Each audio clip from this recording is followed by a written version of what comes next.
ఇవాళ విశాఖలో జనసేన భారీ బహిరంగ సభ నిర్వహించబోతుంది. గత 2 రోజులుగా జనసేన అధినేత పవన్ కళ్యాణ్ సేనతో సేనాని పేరుతో విశాఖలో జనసేన ఎమ్మెల్యేలు, ఎంపీలు, నియోజకవర్గాల పార్టీ ఇన్ఛార్జీలతో సమావేశమయ్యారు. ఇక ఈ కార్యక్రమంలో భాగంగానే మధ్యాహ్నం 3 గంటలకు విశాఖలోని ఇందిరాగాంధీ మున్సిపల్ స్టేడియంలో భారీ బహిరంగ సభను నిర్వహిస్తున్నారు. సేనతో సేనాని బహిరంగ సభ వేదికకు అల్లూరి సీతారామరాజు ప్రాంగణంగా నామకరణం చేశారు. ఈ సభకు జనసేన కార్యకర్తలు, పవన్ అభిమానులు భారీగా తరలి రాబోతున్నారు. 15,000 మందికి పైగా క్రియాశీల కార్యకర్తలు హాజరు కాబోతున్నారు.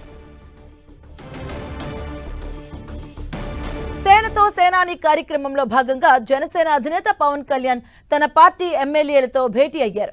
పార్టీని బలోపేతం చేయడంలో ఎమ్మెల్యేల బాధ్యత కీలకమని పవన్ స్పష్టం చేశారు.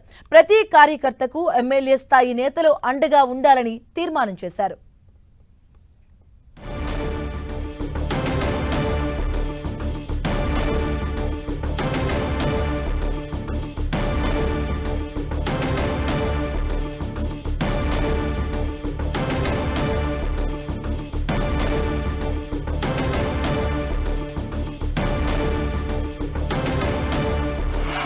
ఇవాళ విశాఖలో జనసేన భారీ బహిరంగ సభను నిర్వహించబోతుంది.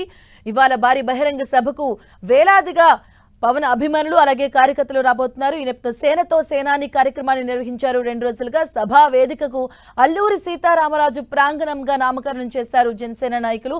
సభా వేదికకు వేలాదిగా రాబోతున్నారు కార్యకర్తలు అలాగే పవన్ అభిమానులు.